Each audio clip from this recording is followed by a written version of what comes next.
Hola, el panorama de decrecimiento en Alemania no solamente es económico, sino también social. Desde la COVID-19 hasta la crisis en Europa, sobre todo aquejando al este, a Ucrania. Una inversión que ha caído con un desempleo mermado, el cierre de varias industrias y un país que no entiende sus prioridades en medio de un contexto electoral por la reelección de su canciller Scholz. Las protestas del sector transporte y agropecuario podrían abrir un escenario sin retorno para el gobierno semáforo.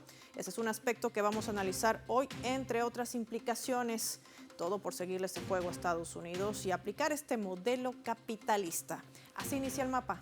Bienvenidos.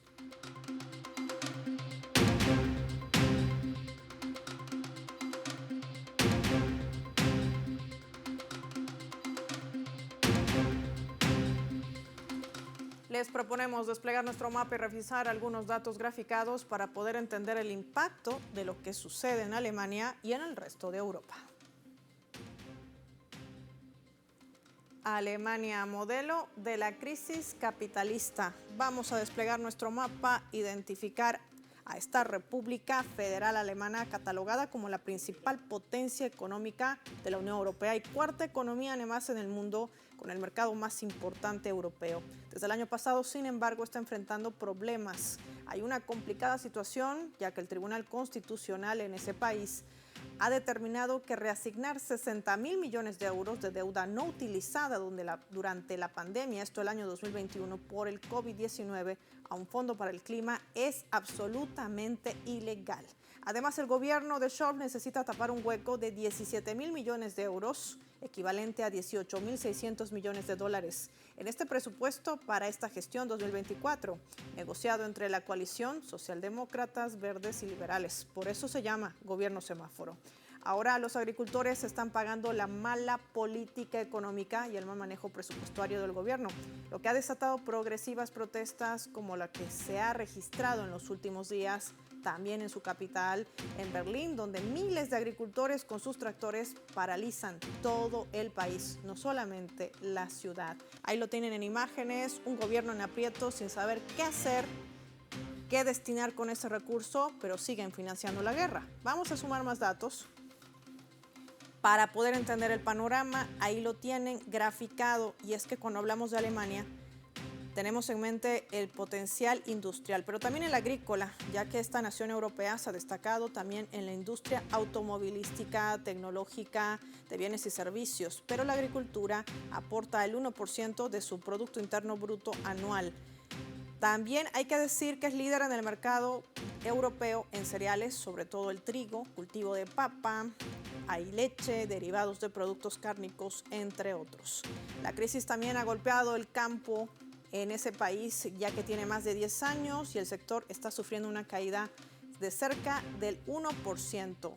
Los agricultores dicen que las medidas implementadas por el gobierno de Scholz no son suficientes, es decir, ahora los subsidios van a ser eliminados y esto golpea a uno de los sectores importantes en ese país, sobre todo si tomamos en cuenta al Partido de los Agricultores. Todo esto en medio además de un panorama electoral.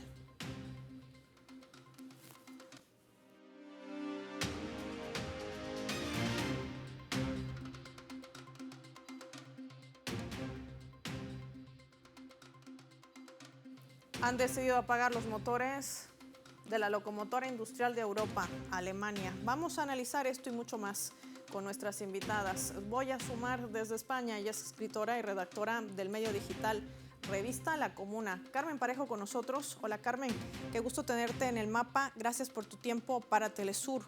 Me gustaría poder entender este fenómeno. Un tribunal de justicia que le dice al gobierno semáforo en Alemania que ha hecho mal uso de estos 60.000 millones de euros, unos recursos catalogados de emergencia, pero que tienen otro fin. Hay un aprieto aquí porque podríamos estar hablando de corrupción. ¿Cómo leerlo? Hola, un saludo antes que nada. Efectivamente, estamos hablando de una situación que está en proceso también de ser investigado y corroborado todos los datos, pero efectivamente en una situación crítica, como además está viviendo Alemania, no solo desde que llegó este gobierno semáforo, sino que tiene un desarrollo que va más allá, que ha sido un desarrollo de una destrucción de ese milagro económico alemán que se ha ido profundizando con distintos escenarios.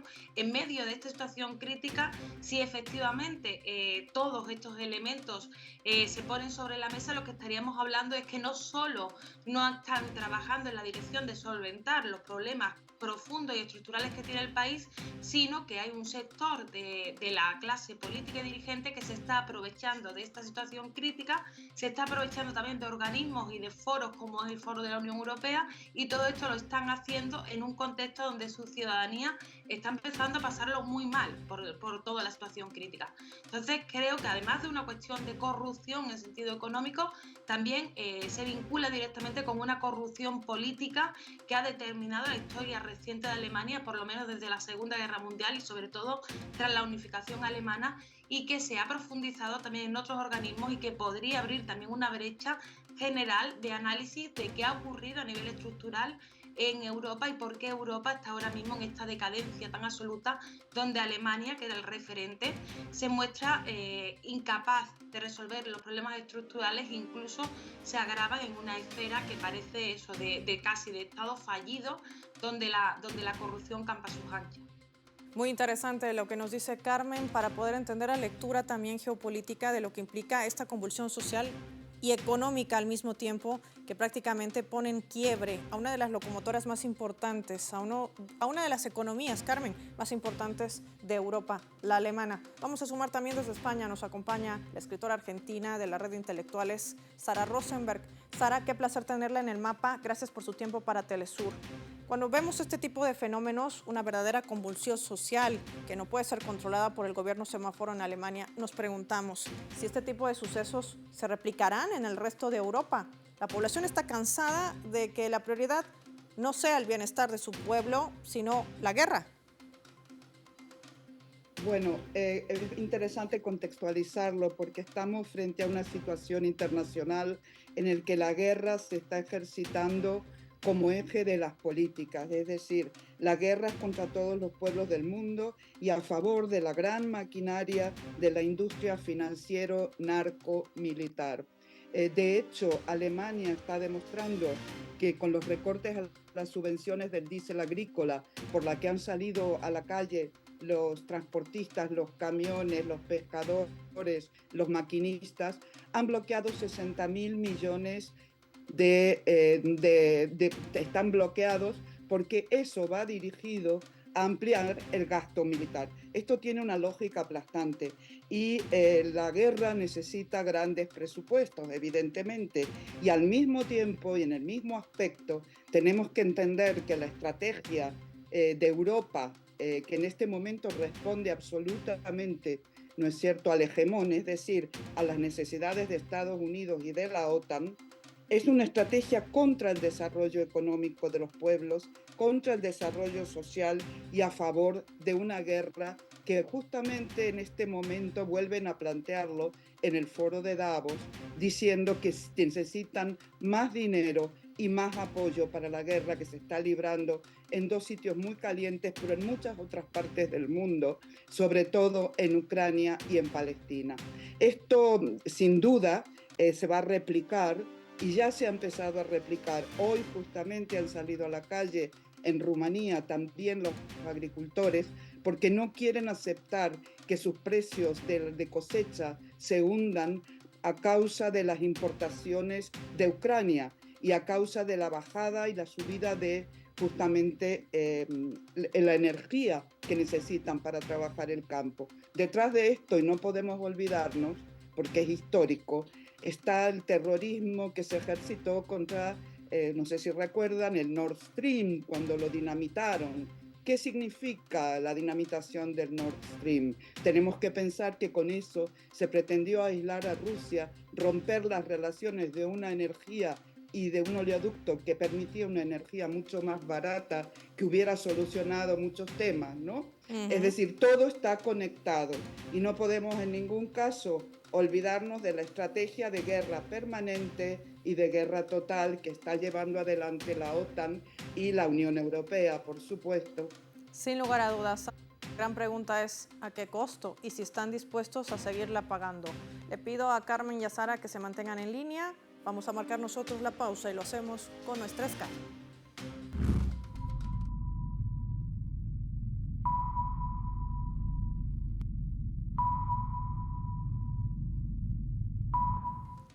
Esta vez revisamos este portal web para compartir lo que destaca justamente nuestra escala. Está titulando "Las protestas del campo alemán se contagian en España con una tractorada contra Sánchez".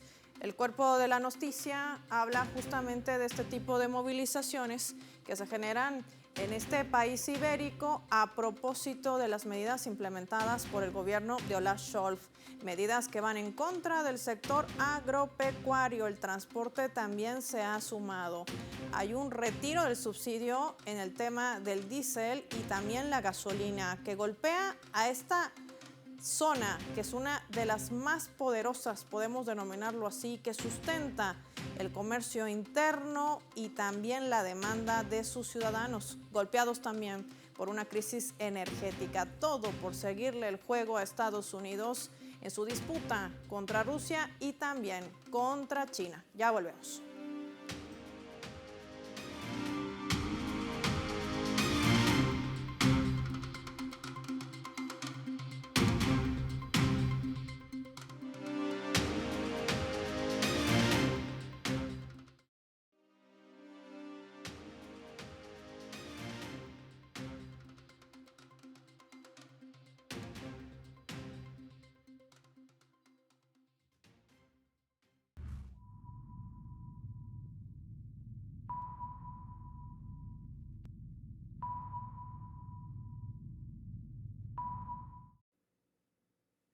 Vamos a sumar otro elemento a través de la fotografía para continuar con el análisis. Hay un informe del Ministerio de Defensa de Alemania que ha sido revelado ante medios de comunicación, que dice que hay posibles escenarios de soluciones en el caso de que el conflicto en Ucrania escale hasta el punto en que la OTAN debe enfrentarse directamente con las tropas rusas. Hay documentos filtrados a los que han tenido acceso varios medios, entre ellos el diario alemán, un estudio militar que guarda relación con las recientes declaraciones tanto del canciller Scholz como de su ministro de Defensa, Boris Pistorius, cuando declaraban durante estas Navidades que Europa debería estar preparada para una guerra con Moscú para finales del año pasado. Se habla de febrero del 2024 e incluso el 2025.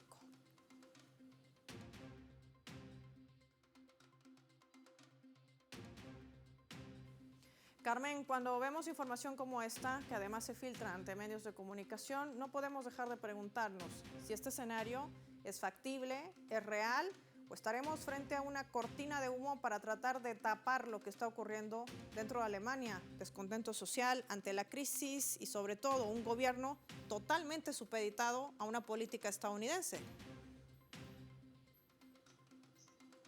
Bueno, yo creo que hay que tener varios elementos en cuenta. En primer lugar,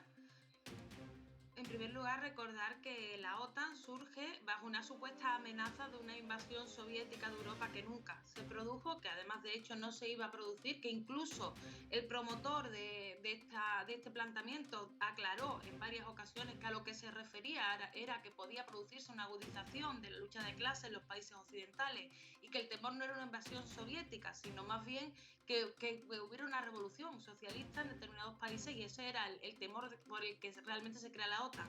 Es decir, siempre les ha gustado jugar con esa amenaza para poder justificar sus acciones.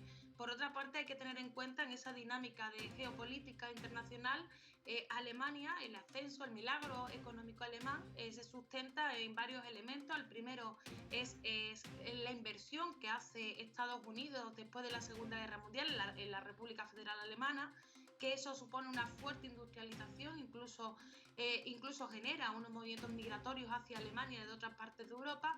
También, como ha mencionado Sara, el acceso a esa energía barata a través de Rusia, primero con acuerdos con la Unión Soviética, volvemos a las contradicciones, y después ya con acuerdos con la Federación Rusa.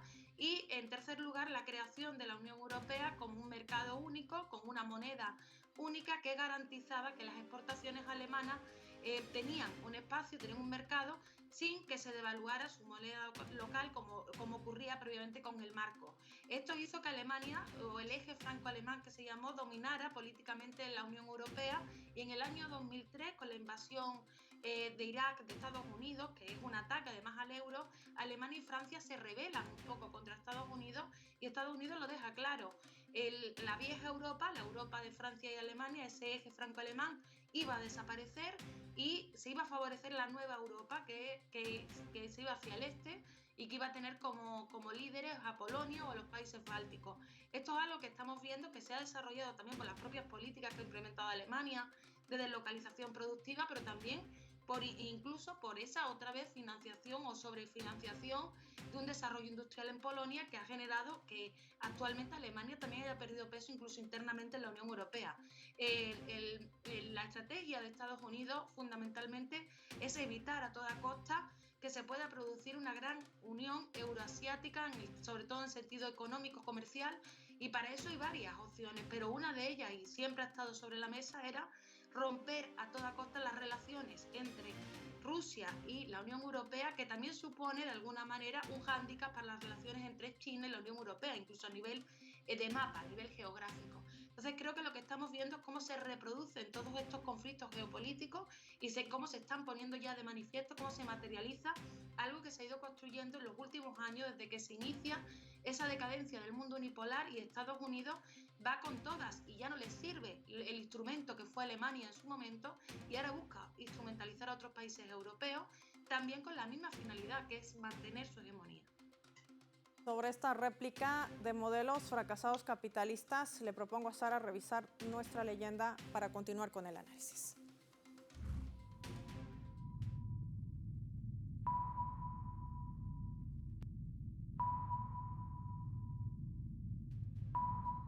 Esto lo reseñaba Christian Lindner, quien es el ministro de Finanzas de Alemania, a propósito de todo este caos generado en esa nación con una protesta masiva de todos los sectores que están en descontento con las políticas que imprime el gobierno de Olaf Scholz. Él decía: no puedo prometerles más ayudas estatales con cargo al presupuesto federal. No hay dinero para más subvenciones, pero podemos luchar juntos para que disfruten de más libertad y de respeto por su trabajo. Así les respondía. Sara, cuando leemos esta leyenda del ministro de Finanzas de Alemania, no puedo dejar de pensar que es la misma práctica que imprime el actual presidente de Argentina, Javier Milei. No hay más dinero, no hay más plata, pero sí, hay que seguir buscando más presupuesto para armar a Ucrania, cuando inclusive el propio Estados Unidos decía que no va a enviar ni más armas ni más ayuda militar porque también están en aprietos económicos. Y aún así, Alemania le hace frente al gigante asiático. Una prueba de ello están los autos eléctricos, ¿no? Habría que preguntarle al mercado cómo queda Alemania en medio de toda esta situación. ¿Qué decir? Bueno, hay un dicho popular que a mí me gusta mucho, que dice que el dinero no se evapora ni desaparece, sino que se concentra en ciertos bolsillos, ¿no? Y me parece que es un dicho que viene muy bien ahora.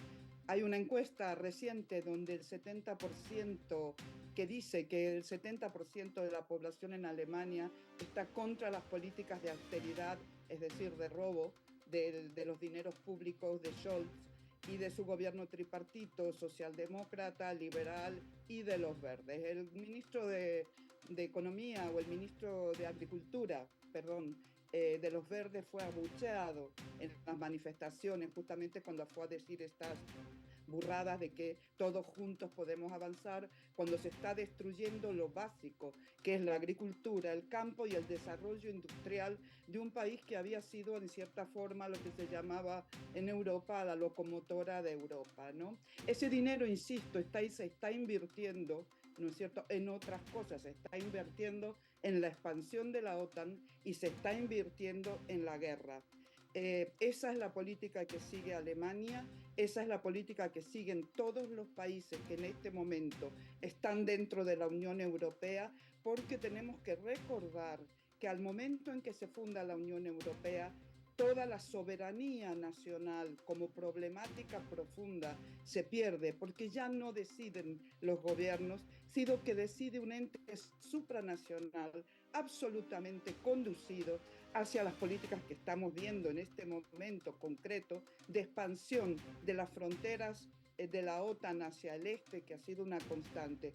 Justamente, y teniendo en cuenta el contexto, el ministro de Defensa británico hoy declaraba que 20.000 militares van a trasladarse a la Europa del Este de febrero a junio para nuevas maniobras de refuerzo de la OTAN que implican también a Noruega y a los Bálticos, más 400 marines en el Ártico. Es decir, es toda una política, ¿no es cierto?, de expansión y de continuación de la agresión contra Rusia, contra China y contra todo el bloque euroasiático, como decía Carmen antes, ¿no? Este es el tema político de fondo y no es solamente un tema económico, simplemente que, claro, esta política ha llevado a la degradación absoluta de las sociedades dentro de Europa y la gente está reaccionando. Nadie quiere la guerra, la gente necesita un desarrollo, necesita sobrevivir, comer, vestirse, etc. Ya la energía se está pagando al triple porque la están comprando, ¿no es cierto?, a Estados Unidos, que ha hecho el gran negocio. Ha crecido enormemente la economía, digamos, militar y financiera. Han ganado muchísimo dinero. Por eso insisto, el dinero no se evapora, va a otros bolsillos. Agradecerle a Sara Rosenberg y a Carmen Parejo por habernos acompañado hoy en el mapa con sus análisis. Momento de revisar nuestra coordenada.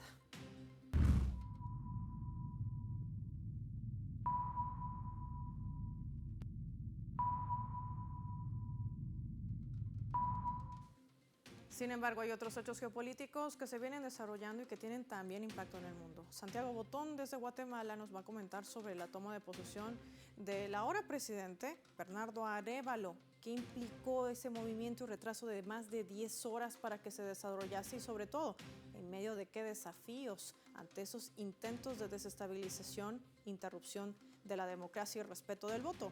Veamos. Los próximos 100 días son cruciales para que el nuevo gobierno de Bernardo Arévalo comience a combatir la corrupción en la institucionalidad pública, que fue una de las principales ofertas de su campaña política y que coincide con la demanda de las grandes mayorías quienes exigen que se restablezcan los mecanismos de selección de funcionarios públicos y trabajadores en las distintas dependencias estatales que en gobiernos anteriores son utilizados para pagos de favores políticos y que es una de las principales causas que impide que la asignación presupuestaria llegue a los servicios básicos públicos. Asimismo, distintas organizaciones sociales esperan que el nuevo gobierno retome los compromisos de los acuerdos de paz de 1996 que puso fin a los 36 años de dictadura militar, empezando por pronunciarse en contra de numerosas órdenes de capturas que existen sobre campesinos y comunidades indígenas a raíz de la defensa de sus territorios y los recursos naturales. Gracias a Santiago Botón por nuestra coordenada de hoy, que nos ubica también en otros hechos geopolíticos que se desarrollan en el mundo y que no podíamos dejar de compartir hoy en el mapa. Para finalizar el programa vamos a revisar nuestro vector.